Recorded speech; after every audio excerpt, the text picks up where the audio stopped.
Hello friends, welcome back to our YouTube channel. आज की class में जो हमारा टॉपिक रहेगा वो रहेगा accounting of reserves, accumulated profit and losses.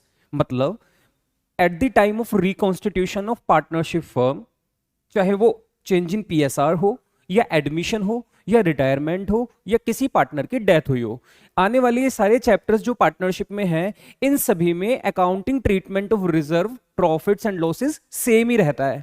तो आपको इसके पीछे का कॉन्सेप्ट सीखना पड़ेगा कि क्यों हम अकाउंटिंग ट्रीटमेंट करते वक्त रिजर्व, प्रॉफिट, लॉसेस को ओल्ड रेशियो में बांटते हैं। क्योंकि हम इस क्लास में ये सिखाएंगे आपको, कितने भी पुराने प्रॉफिट्स हो या फिर एक्यूमुलेटेड का मतलब पुराने इकट्ठे हुए, चाहे पुराना कोई रिजर्व हो, इन सबको हम पार्टनर्स के बीच में ओल्ड रेशियो में डिस्ट्रीब्यूट करके इनको राइट ऑफ बोले तो इनको खत्म कर देते हैं।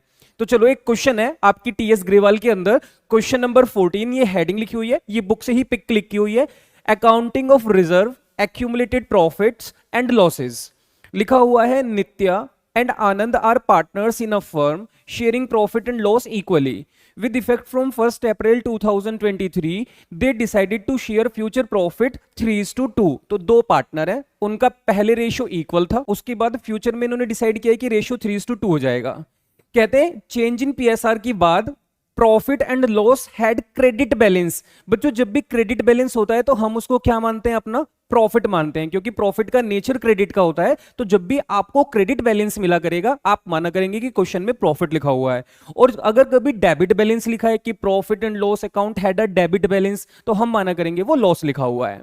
आपके पास जब भी क्वेश्चन में प्रॉफिट आएगा और change in profit sharing ratio, आने वाले एडमिशन, रिटायरमेंट, आपको एक ही ट्रीटमेंट करना है। क्या आपको पता है प्रॉफिट का नेचर क्या होता है? क्रेडिट। और हम इसको क्या करने वाले हैं? Right of. राइट ऑफ का मतलब खत्म करना, और खत्म करने के लिए क्रेडिट को क्या कर दिया जाता है? डेबिट कर दिया जाता है। तो जर्नल एंट्री पास होगी, सोल्यूशन एंट्री का फॉर्मेट बनाएंगे आप, लिखेंगे profit and loss account debit. देखिए जी, आपको प्रॉफिट हो या लॉस हो, लिखना प्रॉफिट एंड लॉस ही पड़ता है, क्योंकि ये प्रॉफिट है, इसका नेचर क्रेडिट है, क्रेडिट को हम राइट ऑफ कर रहे हैं, खत्म कर रहे हैं, तो डेबिट कर रहे हैं। और क्रेडिट किसको कर देंगे? पार्टनर्स को। पार्टनर कौन है? नित्या, और दूसरे पार्टनर का नाम है आनंद, और उनके कैपिटल अकाउंट में ट्रांसफर कर देंगे, क्योंकि जब भी पार्टनर्स को कोई अमाउंट दिया जाता है तो उनके अकाउंट में क्रेडिट कर दिया जाता है।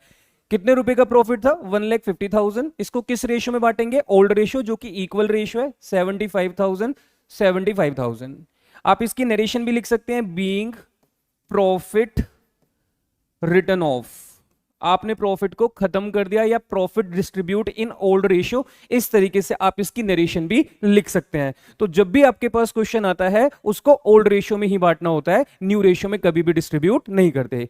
अगर आपने प्रॉफिट को गलती से, आप में से कोई बच्चा सोच सकता है कि सर अगर इसको न्यू रेशियो में बांट दें तो क्या प्रॉब्लम है? मैंने कहा बहुत सारी प्रॉब्लम्स आएंगी। देखो, जब भी आप इसको न्यू रेशियो में बांटोगे तो किसी पार्टनर को बेवजह फायदा हो जाएगा और किसी पार्टनर को बेवजह नुकसान हो जाएगा। इसको ऐसे समझो, एक एग्जांपल से मैं आपको समझाता हूं।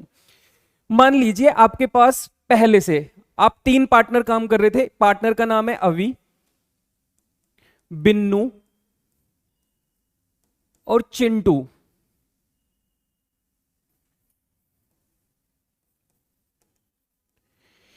अवि, बिन्नू और चिंटू 3 पार्टनर मिलकर किसी बिजनेस को चला रहे थे, और ये काफी टाइम से 5 इयर्स हो गए इनको इस बिजनेस को चलाते हुए।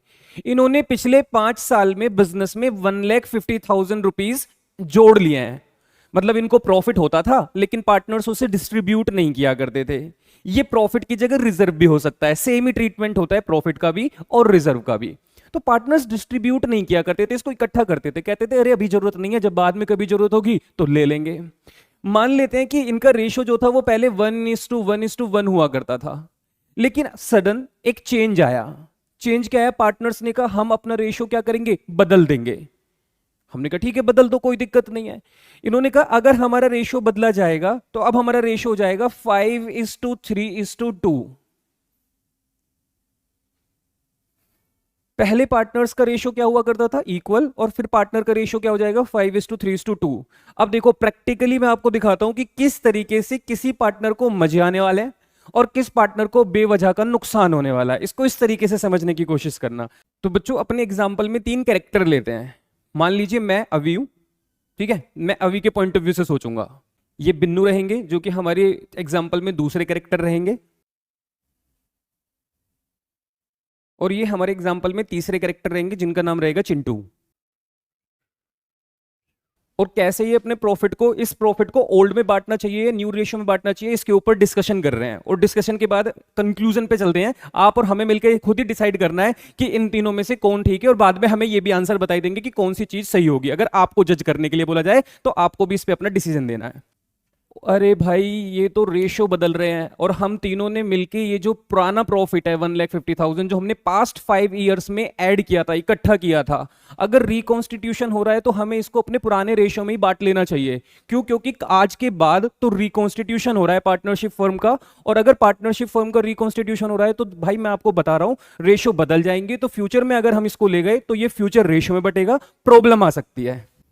ऐसे कैसे प्रॉब्लम आ जाएगी? हम तो न्यू रेशियो में बांटेंगे, देख लेंगे, जो दिक्कत होगी देखा जाएगा। मुझे तो नहीं लगता कि कोई दिक्कत आएगी अगर हम इसको न्यू रेशियो में बांट लें। भाई मुझे, मैं कह रहा हूं ना, कोई दिक्कत नहीं होगी। आप किसी भी रेशियो में बांटो, कोई दिक्कत नहीं होगी। कोई बात नहीं, आगे बढ़ते हैं। आज मेहनत नहीं करते, आज नहीं बांटते इसको पुराने रेशियो में। भाई मैं तो ये कह रहा हूँ, हम इस बारे में सोच ही क्यों रहे हैं? ओल्ड में बांटो, न्यू में बांटो, छोड़ो ना, इस बारे में सोचो ही मत। प्रॉफिट है तो है, ऐसे ही रहने दो ना इसको। क्या दिक्कत है? हम ना फ्यूचर में बांटेंगे ना अब बांटते हैं। भाई बिन्नू, भाई चिंटू, मैं आपको समझा रहा हूं, अगर हम इसको ओल्ड रेशियो में नहीं बांटते हैं तो बहुत सारी प्रॉब्लम्स होंगी। मैं आपको प्रॉब्लम दिखा देता हूं, जरा समझने की कोशिश करो। कैसे?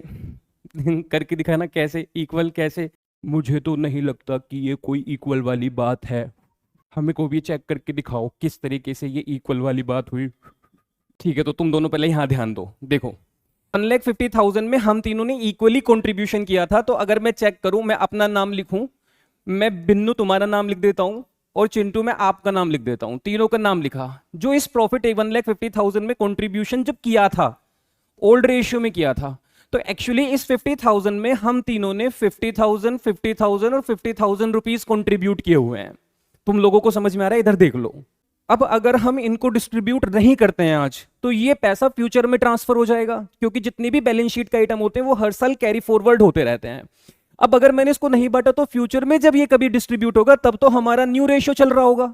और अगर मैं इसको फ्यूचर में न्यू रेशियो में डिस्ट्रीब्यूट करवाऊंगा, हम तीनों आपस में अगर इसको न्यू रेशियो में बांटते हैं, ध्यान से सुनो, तो ये 5:3:2 का मतलब 75,000, 45,000 और 30,000 आएगा।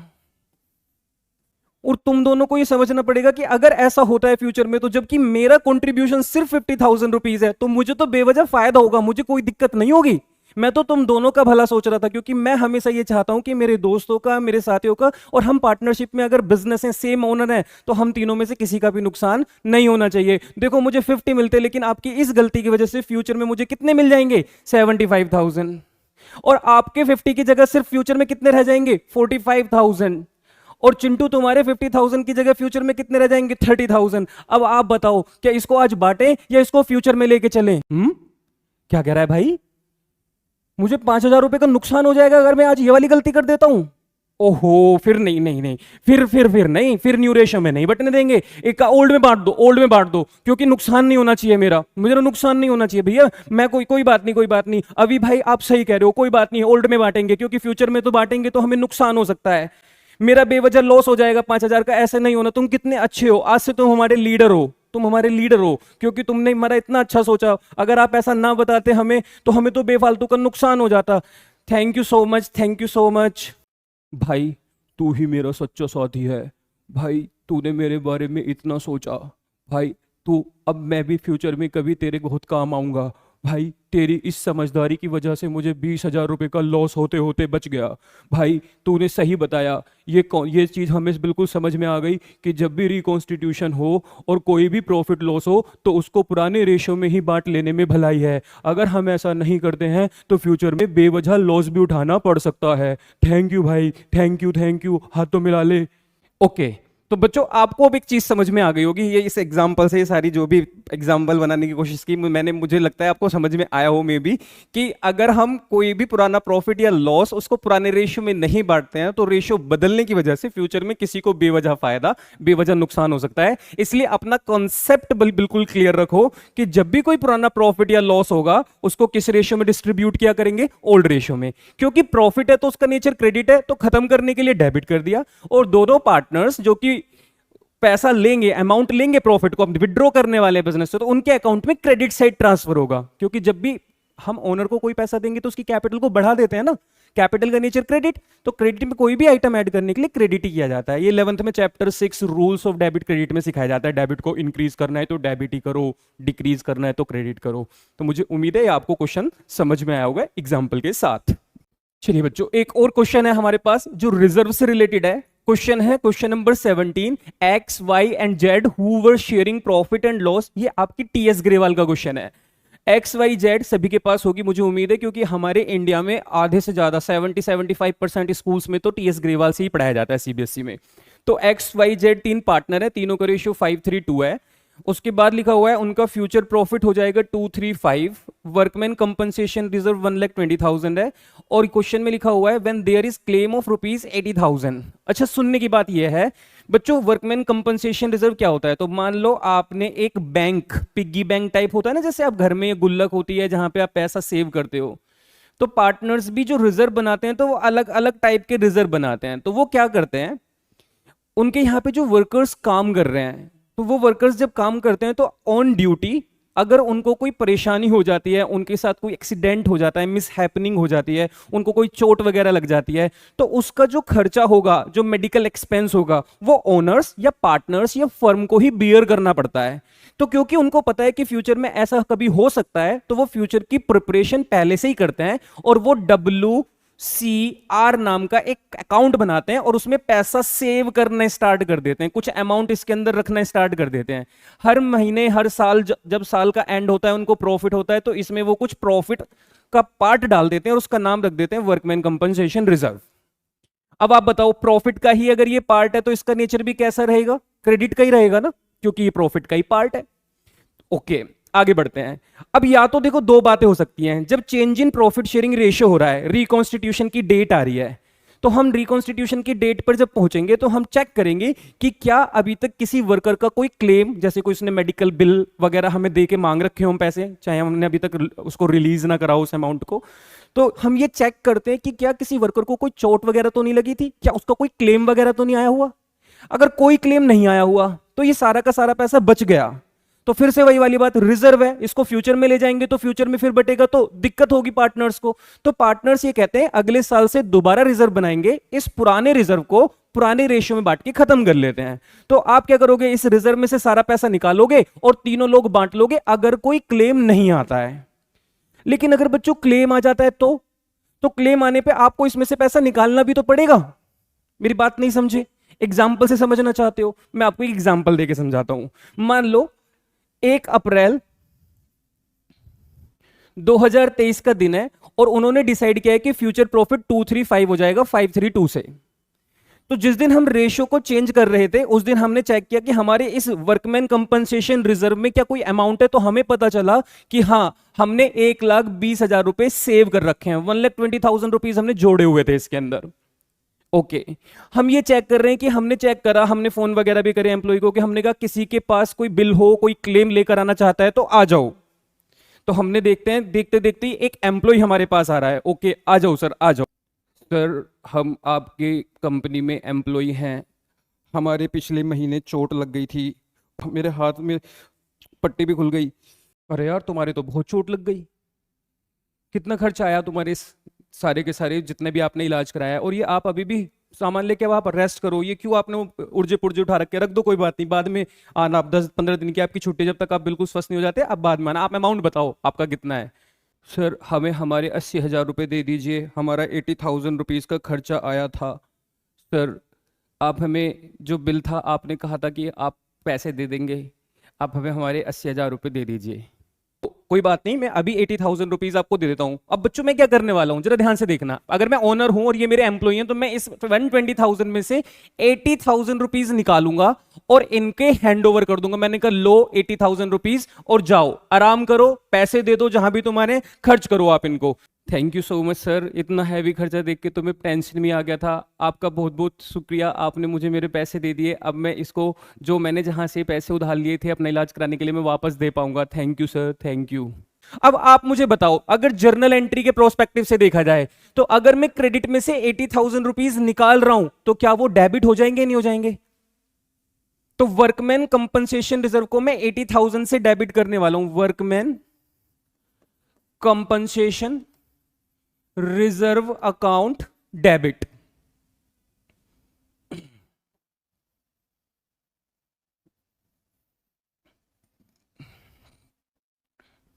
$80,000 और किसको देने वाला हूं मैं, जो मुझसे एम्प्लॉय ने क्लेम मांगा था, तो मैं उस नाम से लिखने वाला हूं, claim for workman compensation account 80,000 being claim accepted. Okay, तो अब समझने वाली बात यह है कि अगर 1,20,000 रुपए के क्लेम में से 80,000 मैंने दे दिए, तो क्या अब मेरे इस वाले बैंक में 40,000 रुपीज अभी भी बचे होंगे? क्या अब इस 40,000 का लिए, और मैंने फिर फोन करता हूं, मैंने कहा अरे अभी भी किसी का कोई बिल हो, कोई क्लेम हो तो आ जाओ, कोई नहीं आया, मतलब और किसी को कोई चोट नहीं लगी थी और किसी का कोई क्लेम हमारे ऊपर नहीं आया था, तो क्या करेंगे? कुछ नहीं, बहुत सिंपल है। अब एक काम करो, 40,000 रुपीज को फिर से उन्हीं तीनों पार्टनर्स में जो मैंने एग्जांपल देके समझाया, अब यहां पे हमारे पार्टनर्स का नाम क्या है, एक्स वाई और जेड, तीनों के बीच में क्या कर दीजिए, डिस्ट्रीब्यूट कर दीजिए। तो देखो WCR में से मैं फिर पैसा निकालूंगा बांटने के लिए, क्रेडिट में कितने पड़े हैं 40, वापस निकाल लो इसको भी, तो एंट्री क्या बनेगी, workman compensation reserve debit. Entry क्या बनेगी, workman compensation reserve debit, workman compensation reserve account debit. बचे थे कितने 40, और किसमें बढ़ जाएंगे, पार्टनर्स में, एक्स वाई और जेड, तीनों के बीच में डिस्ट्रीब्यूट हो जाएंगे। Capital account, capital account, capital account, कितने रुपए 40,000, और रेशो क्या है बच्चों इनका, ओल्ड रेशो, क्योंकि न्यू में तो कभी बांटेंगे नहीं, 532, तो 532 में बांट देते हैं इसको, 20,000, 12,000 और 8,000 बीइंग रिजर्व डिस्ट्रीब्यूटेड।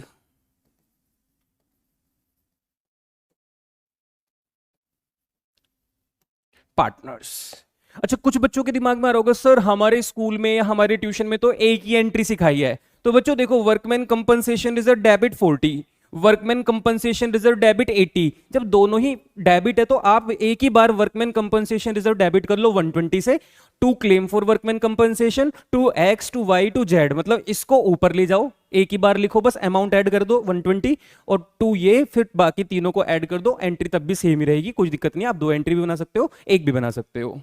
इसके बाद जो क्वेश्चन नंबर 18 है, ये आपको होमवर्क में करना है, ये आपकी टीएस ग्रेवाल बुक में अवेलेबल है, आप अपनी बुक ओपन करेंगे, ये न्यू एडिशन के हिसाब से 18 क्वेश्चन है, आपकी अगर ओल्ड एडिशन है तो उसमें चेक कर लेना, आपको ये होमवर्क में करना है। हम चलते हैं आगे। बिल्कुल सेम जैसे वर्कमैन कंपनसेशन रिजर्व है, उसी की तरह ट्रीटमेंट होता है इन्वेस्टमेंट फ्लक्चुएशन रिजर्व का। जब भी हम मार्केट में इन्वेस्टमेंट करते हैं तो हमें ये खतरा, ये डर, ये बना ही रहता है हमेशा कि जो हमने मार्केट में इन्वेस्टमेंट की है ये फ्यूचर में चल के रिड्यूस भी हो सकती है। ऑब्वियसली हमने जो इन्वेस्टमेंट की होगी ये सोच के की होगी कि पैसा बढ़ेगा, लेकिन फिर भी एक अनसर्टेनिटी तो होती ही है इन्वेस्टमेंट में कि क्या पता ये मेरा अमाउंट डूब गया या कम हो गया, तो उसको प्रोटेक्ट करने के लिए मैं इन्वेस्टमेंट से रिलेटेड इन्वेस्टमेंट फ्लक्चुएशन रिजर्व बना लेता हूं। अब अगर मैंने 4 लाख रुपीज का इन्वेस्टमेंट किया था तो उससे रिलेटेड 60,000 रुपीज का मैंने रिजर्व भी बनाया था। ओके, क्वेश्चन कहते हैं कि आपको जर्नल एंट्री बनानी है, अगर फ्यूचर में जब रेशो बदल रहे हैं, रेशो फ्यूचर के लिए बदल रहे हैं, आज के बाद कल से कोई भी प्रॉफिट होगा तो वो न्यू रेशो में बटेगा, आज तक कोई भी प्रॉफिट होता था वो ओल्ड रेशो में बटता था। अब जरा ध्यान से देखना, कहते हैं अगर आपका रेशो जिस दिन चेंज हुआ उस दिन पहले रेशो इक्वल था, फिर 2:1 हुआ, और इस दिन आपकी जो इन्वेस्टमेंट की मार्केट वैल्यू है वो गिवन नहीं है, कुछ भी नहीं बताया कि 4 लाख की इन्वेस्टमेंट अब कितनी की रह गई है। हमने कहा तुम कुछ नहीं बताओगे तो हम तो ये मानेंगे जितनी लगाए थे उतने की होगी, क्योंकि उतने की होगी तो ये जो रिजर्व है ये सारा का सारा कोई यूज नहीं हो पाया, ऐसे के ऐसे ही बचा रह गया। यूज कब होता, जब इन्वेस्टमेंट रिड्यूस होती तो ये पैसा वहां पे यूज किया जाता 4 लाख की अगेंस्ट में, ये 60,000 तब यूज होते, लेकिन क्योंकि हमारी इन्वेस्टमेंट में कोई फर्क ही नहीं पड़ा तो हम कहेंगे हम क्यों चेंज करें। तो इसका मतलब क्या हो गया, इन्वेस्टमेंट फ्लक्चुएशन रिजर्व सारा का सारा बढ़ जाएगा। अब बच्चों बाटरी की एंट्री क्या होती है, तो वही अब मैं शॉर्ट में लिख दूं, IF फर्स्ट केस की entry IFR investment fluctuation reserve account debit, क्योंकि रिजर्व का नेचर क्रेडिट, आप इसे बांटने जा रहे हो डेबिट करके। To Nitin capital account, to Tarun capital account, to Amar capital account. और किस रेशियो में बांटोगे बच्चों? प्यारे बच्चों आंसर करो, किस रेशियो में बांटोगे? ओल्ड रेशियो में, क्योंकि सर न्यू रेशियो में तो डिस्ट्रीब्यूट कर ही नहीं सकते, गड़बड़ हो जाएगी। जैसे अवि, बिन्नू और चिंटू के बीच में प्रॉब्लम होने जा रही थी, अवि ने सारी बातों को संभाल लिया। Being IFR distributed. Case number 2 देख लेते हैं। कहते हैं when market value investment 4 lakh, कहते हैं इन्फॉर्मेशन तो दी लेकिन जितने की इन्वेस्टमेंट थी उतनी रही, तो सेम एंट्री, क्योंकि सारा का सारा रिजर्व फिर बढ़ जाएगा। नेक्स्ट एंट्री में कहते हैं मार्केट वैल्यू इन्वेस्टमेंट की 4,24,000 हो गई। हमने कहा है 4 लाख रुपए की इन्वेस्टमेंट 4,24,000, 4,24,000, मतलब जितने पैसे लगाए थे वो बढ़ गए, तो मतलब रिजर्व तो बिल्कुल भी यूज हुआ ही नहीं होगा। तो इसका मतलब रिजर्व तो 60,000 एज इट इज फिर बढ़ जाएगा।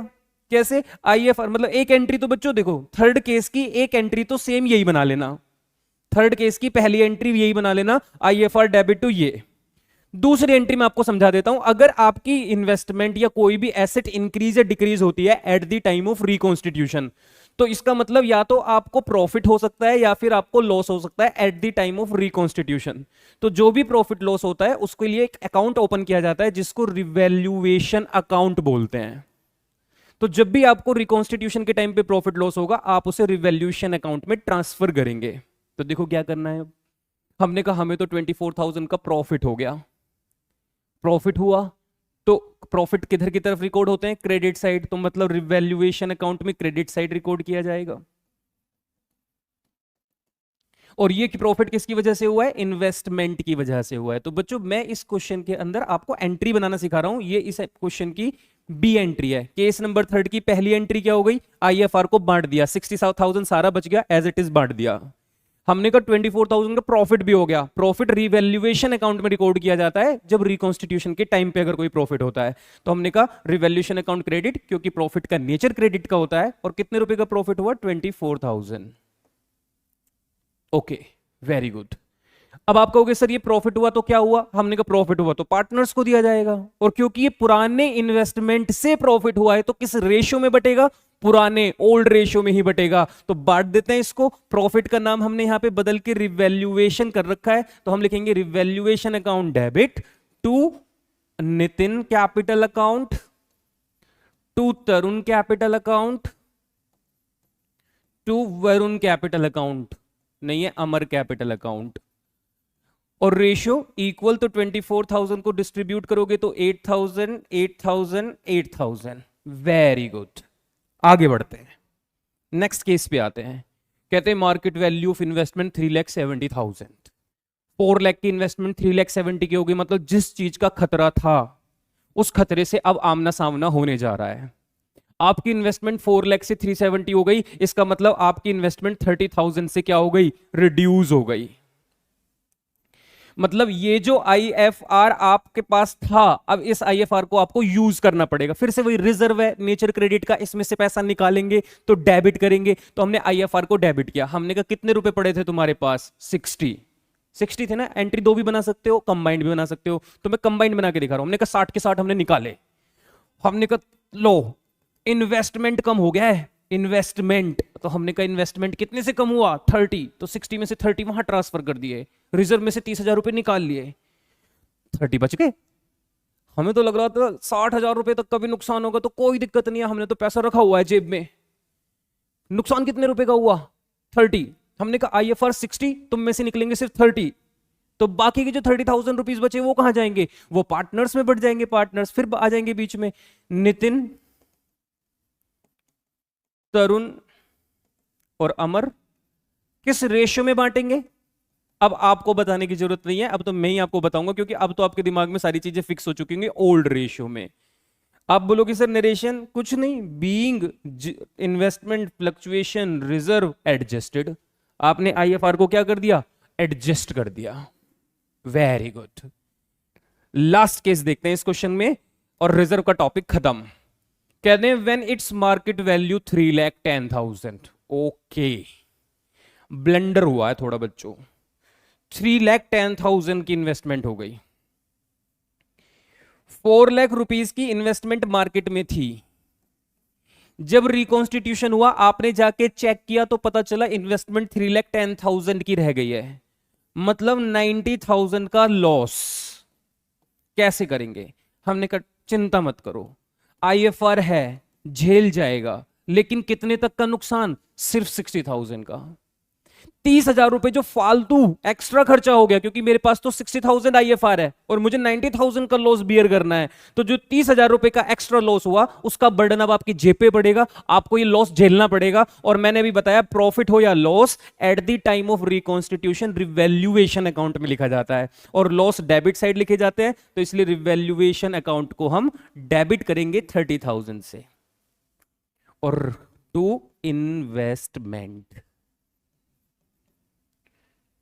90,000, इन्वेस्टमेंट 90 से कम हुई तो इन्वेस्टमेंट एसेट होती है, कम होगी तो क्रेडिट किया इन्वेस्टमेंट को 90 से, 60 आईएफआर में से निकाले और बचे हुए 30 रिवैल्यूएशन अकाउंट से एडजस्ट कर दिए। Being investment price reduce.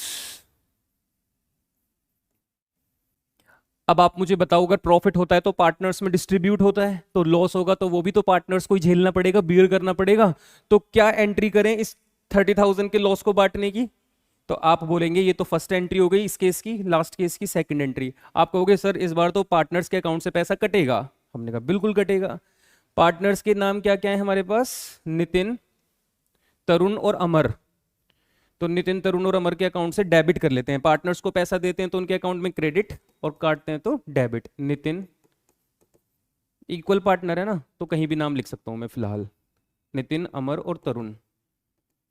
Capital account, capital account, capital account, debit debit debit to. Loss का नाम क्या है यहाँ पे? रिवैल्यूएशन के नाम से रिकॉर्ड किया जा रहा है। 30,000 को डिस्ट्रीब्यूट करें अगर आप इक्वली तो 10,000 10,000 10,000 बीइंग लॉस डिस्ट्रीब्यूटेड। तो मुझे उम्मीद है आपको ये सारे केस समझ में आए होंगे।